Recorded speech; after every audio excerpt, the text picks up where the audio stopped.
Welcome to another episode of The Brand Called You, a podcast and podcast show that brings you leadership lessons, knowledge, experience, and wisdom from thousands of successful individuals from around the world. I am your host, Ashutosh Garg, and today I'm privileged to welcome a thinking general from the Indian Army and an author, Major General Dr. Rajan Kochhar. Dr. Kochhar, welcome. General Kochhar, welcome to the show. Thank you very much. It's a privilege and honor to be one of you. Thank you. General Kochhar is the Vice Chairman of the National Council of News and Broadcasting. And as I mentioned, he's an author, and all of you know I'm very partial to authors. He's an author of a book titled Breaking the Chinese Myth, and we'll speak about it. So, General, let's start with your journey, from a young cadet to a two-star general. What did you do right? And what were your learnings and some of your challenges? Thank you very much, Ashutosh. It's a very interesting question, because to reflect upon your own life, it is indeed, you have to pick, you have to decide what were the important milestones in your life, what were the critical moments in which you would remember them fondly. I'm from an army family. My father was a colonel in the Corps of Signals in the Indian Army. And he was like a role model to me. So, very disciplined life. And I was brought up in that environment. So that compelled me to join the National Defense Academy. So basically, I was a convent school educated boy, always moving out after 3 years, 2 years to new places. But somehow I was always able to get admission into a good convent school. Mount St. Mary's, Bishops, St. Peter's were the schools in which I studied. And then joined the National Defense Academy. And it was physically tough. Mentally, I was strong, but physically, I wasn't, because I was brought up in an environment of a convent school education. I did not go to a military school. I did not go to a Sainik school. So, cadet days, first year was extremely tough. Learning, there was something known as a horse. It was a wooden horse kind of a thing, a wooden structure in which you had to run. You had to jump on that. It had a sponge on the top, and your legs had to be absolutely parallel to the ground. Right. And then you were required to come on the other side and stand up in an absolutely upright position. Okay. So that was the challenge we had, getting up at 5 in the morning. And the fallen used to be at 6. But at 5:45, I used to be on the horse, because it was a challenge for me. So it's a learning for all of us that when you are confronted with the challenge, you have to see that how you can overcome the challenge. What all actually efforts you have to take to overcome the challenge. So that is one important aspect of your life. Right. And as I went along my cadet days, I had a little medical issue in my 4th term. I had to undergo a surgery.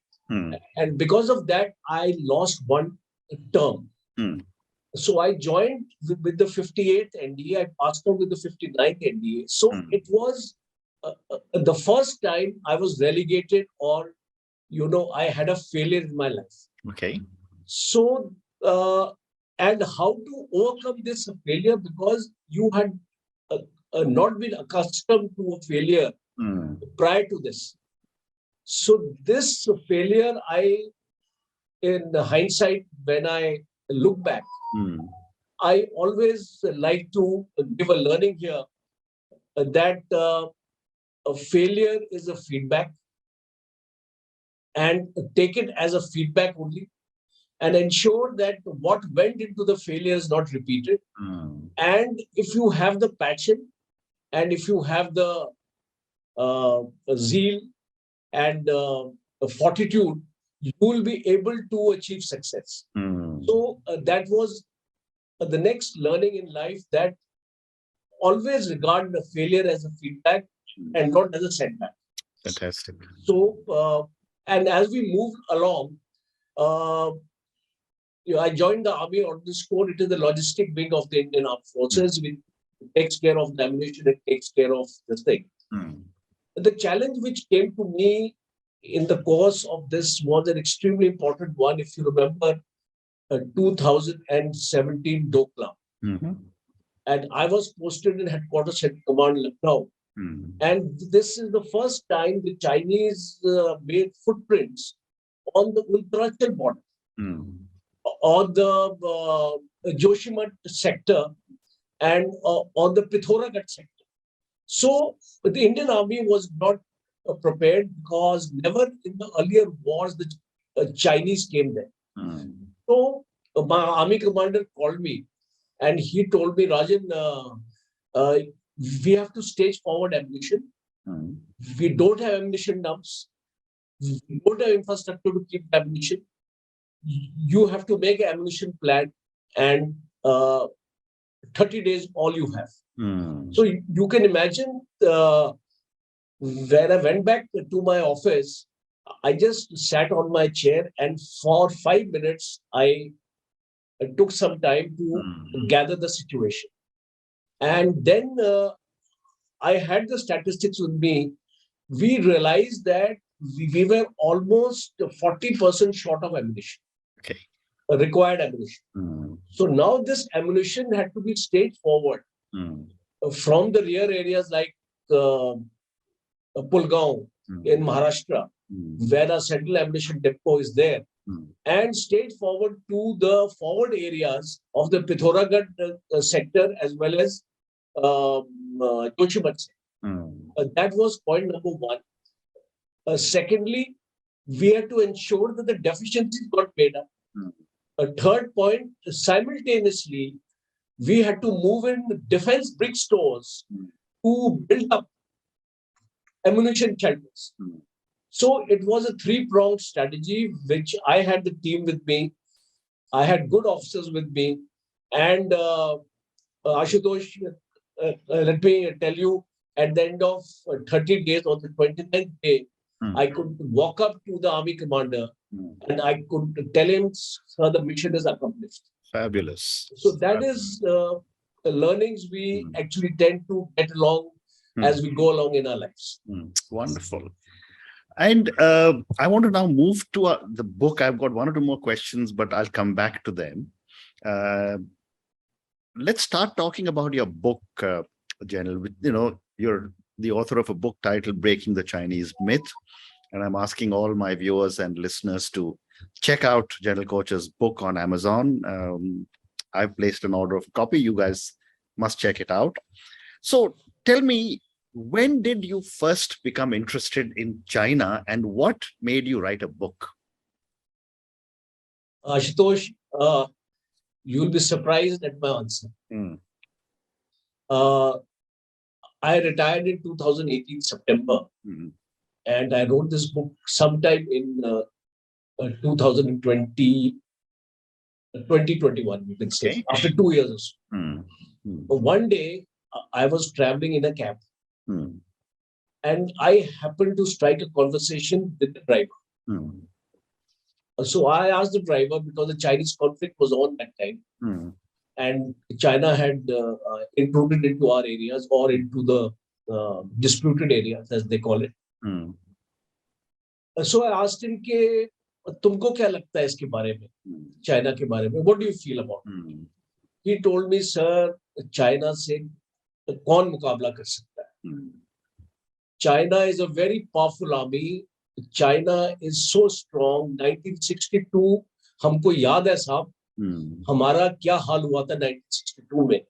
And so he gave me an impression, which would be the impression, I think, of most common people in our country, that China is invincible. China is 10 feet tall, and and we can't Compete. challenge them. So it started brewing in my mind that I need to contribute to break this myth, breaking the Chinese myth, and I coined the title of my book like this because I said that I must reach out to as many as people, and I did a number of book reviews. JNU also interviewed me, international China desk of the JNU. Lady, Dr. Geeta, interviewed me, and she had my book review. There was a Singapore organization which carried my book review. Then my book review was also done in defense journals, and I think in Amazon it has a 4-star rating. So it was my first book. It was my first foray into book writing. I may have made a number of mistakes, but I learned from my first book, and now I'm writing my second book, and it's on defense reforms. Okay. And it's going to be released the next year. So that was the thought, as you asked me, what compelled me to write it. Fantastic. And for my viewers and listeners, what are some of the myths you speak about in your book? See, we have to understand the Indian army and the Chinese army in the myth. The first aspect is both the armies are going to fight in a mountain terrain, are going to fight in an area which is not plains. And if we fought in the plains, I would understand that China has an edge over us. But fighting in mountains is a different battle game. And fighting in the mountains entail a large amount of human factor. Today, Chinese army technically is stronger, technologically is far ahead of the Indian army. They have a rocket force. They have a strategic support force. China started its military reforms in early 2000s. Correct. And their aim was that by 2045 or so, they would be building up their army on a modern technological warfare, which would be related to cyber, which would be related to space, which would be related to artificial intelligence, quantum computing, blockchain, and robotics. So they started working on all these technologies, whereas in India, we didn't even know about these technologies. So their weapon systems today, I can say, are far superior to us. But always remember, it is the man behind the machine. Correct. It is the Indian soldier who is standing 10 feet tall at the China border. And because of his presence, and we have seen in Galwan, what the Indians could do to the Chinese. So that is going to be a deciding factor in mountains, because at an altitude of 18,000 feet, you have to sustain yourself. You have to ensure that you can fight at that altitude. We have seen the Chinese soldier is not able to sustain himself in this harsh terrain, harsh weather, and the Kailash Heights operation was a highlight of this physical fitness of the Indian soldier, a special forces, because the Chinese soldiers and the Indian soldiers moved at the same time to capture that height. And we were able to reach much before them. So it is an indicator. It's a clear indicator.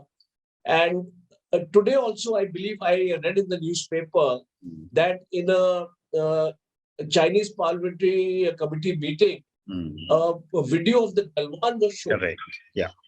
So that is what China is gearing up, that what mistakes it made in Galwan, it needs to rectify and to build up its manpower resources to a standard of training which is comparable to the training of the Indian Army.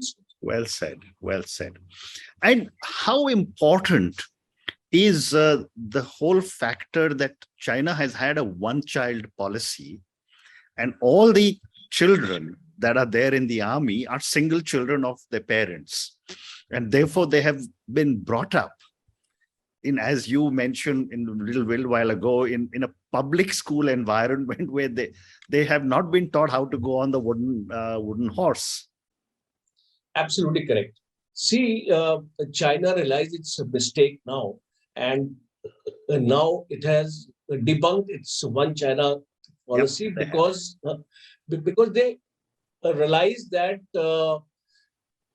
if a nation has to be strong, the people have to be there to make it strong. Correct. And if your population is not in sufficient numbers, you will not be able to dominate the world. Correct. Or the Middle Kingdom, as we call it, because they have a mindset of a Middle Kingdom, and they always have gone on domination of the third world countries as a counter to the United States. Yep. And if you see the One Belt, One Road initiative, it was mainly 65 countries have been on board today with China. And these 65, 80% of them are the third world countries. Correct. The poor countries who need the support of China. So China has galvanized them, and therefore the population was an important factor.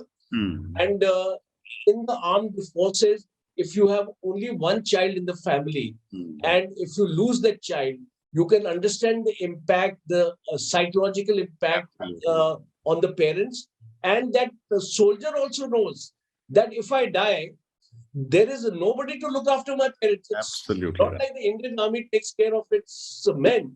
The Chinese army does not take care of its men. Yep, absolutely. So that is the reason they had to go back on this policy. Well said. Well said. My next question, General, is that without fighting a war, China seems to have created this impression that you just spoke about with the taxi driver. Is China emerging as the bully of Asia? Absolutely, yes. Because see, if you have a look at the China war strategy, they have a 3-war strategy. One is the psychological war. Yeah. One is the legal warfare. And the third is the perception or the social media warfare. From time to time, China comes out with very impressive videos of its army exercises, of its army parades, and showcasing the might of the Chinese military equipment. So this is an attempt to show the world that without fighting, you have intimidated your opponent. Correct. Because now your opponent starts having self-doubt in his own ability to fight a war with you. And therefore, he may surrender before a bullet is fired. So China has learned its experience from the Vietnam War, and where the Chinese had a beating. Yep.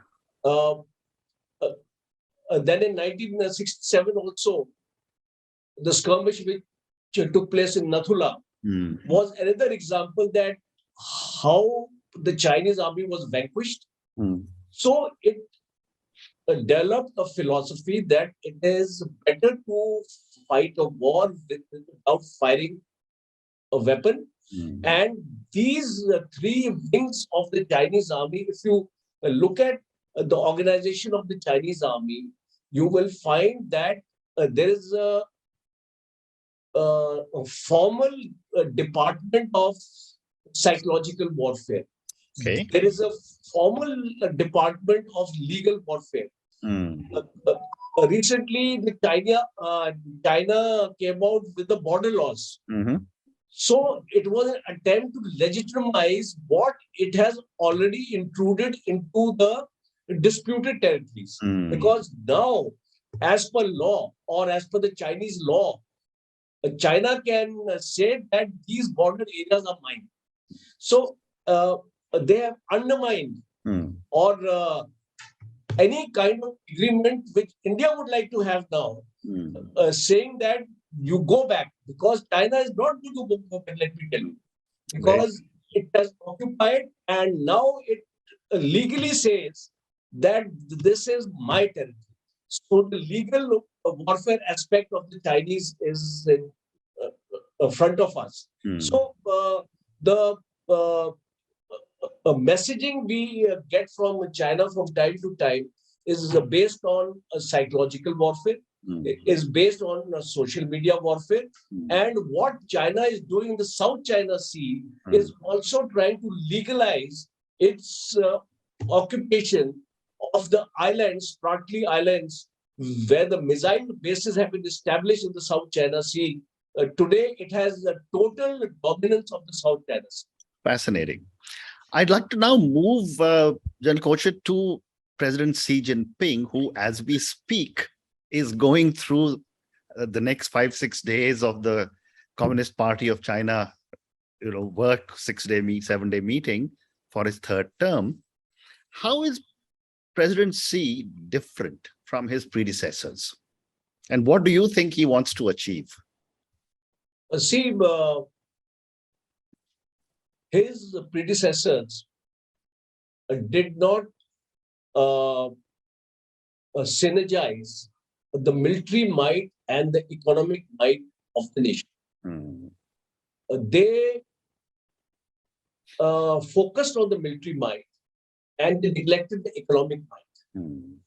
So if you see in the early 80s, 1980 onwards, 1970 onwards, and if you compare China and India, economically, if you see the statistics, you will find that there was not much of difference between India and China. Correct. The difference had only emerged now. So Xi Jinping is one person who has pushed economic reforms and military reform at the same time. Okay. He has not focused on only military or economic, because earlier his Deng Xiaoping, Mao, and all these people, they had focused only on one aspect of the development of the nation. But Xi Jinping is, I think, smarter than all of them. And he has a vision. He prepared a vision document. Earlier, China never had a vision document. In 2011-12, he made a vision document and he said what China is going to achieve in the next 30 years, 40 years, 50 years. So he has set timelines for himself. He is working towards the timelines. And now he is going to proclaim himself as president for life. Absolutely. And once he does that, there is no going back from it. Wonderful. Great response. Thank you. And I have time for one more question. And this question is, I'd love to get your thoughts on the future of India and China relations. It's like holding a magic wand and trying to predict, okay, what will happen. But my take is that slowly this world is digressing towards a unipolar world. Like there are going to be two strong blocks. One is going to be the US and NATO, and the other is going to be Russia, China, Iran, maybe North Korea, Turkey. And Pakistan is still uncertain which side it has to go to, because it has a large dependence on the US, because Pakistan Army's equipment is basically American oriented. Right. And they rely more on American equipment rather than on the Chinese equipment. So these two important power blocks are going to be there. Now, India and China.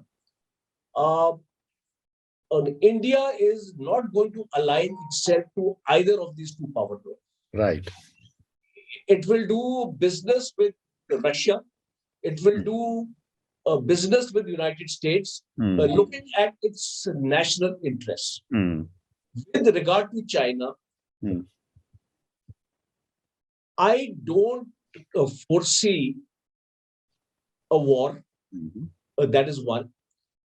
Secondly, there may be sporadic incidents in specific areas, which may happen in the next 2 years. A bit of pushing and shoving type of a thing. The border dispute China would not like to resolve. It would like to bleed India as much as possible, because it knows that if the Indian army is going to be deployed in these areas, do you know the amount of expenditure that the government is incurring in actually keeping almost 1.5 lakh troops deployed 24/7? We never had this situation. So it would like to bleed India this way. And unfortunately, there is a very strong trade deficit between India and China. Correct. The latest statistics work out to be 72.9 billion US dollars. So unless India starts becoming self-sufficient and reduces its dependence on China for trade, I do not think we will have any kind of ascendancy in our relation with China, and we will have to accept whatever China tells us to do. Some people may not agree with my assessment of this, but this is what I feel, because we don't have to praise all the time the government. We have to see the harsh realities of our situation with China. Correct. Make in India has started. Atmanirbharta has started. And I give it 20 years. We should not expect things to happen overnight. Things are happening in a gradual manner. And maybe after 20 years, our trade deficit with China may reduce by half. Correct. And that is the time where a shining India, a growing India, and India 2047, as we actually see it, is going to emerge as a power of relevance in world politics. Wonderful. And on that note, General, from 1962, Hindi Chini Bhai Bhai, which became so popular, and I remember that because my father served in the 1962 war, to today, what an amazing conversation journey you have taken me through. Thank you for talking to me about your own journey, some of your own learnings from the time you were a cadet till and through some of your other learnings through your career. But more importantly, thank you for talking to me about your book, Breaking the Chinese Myth. Thank you for talking to me about such incredible thoughts on China, where we are vis-a-vis China, what makes China tick. And the whole world is watching what's going to happen and how President Xi is really going to be able to look forward once he gets his third term. Thank you for speaking to me, and good luck to you. Thank you very much. It was a pleasure to be on your show. God bless you. Jai Hind. Thank you for listening to the brand called You Videocast and Podcast, a platform that brings you knowledge, experience, and wisdom of hundreds of successful individuals from around the world. Do visit our website www.tbcy.in to watch and listen to the stories of many more individuals. You can also follow us on YouTube, Facebook, Instagram, and Twitter. Just search for the brand called you.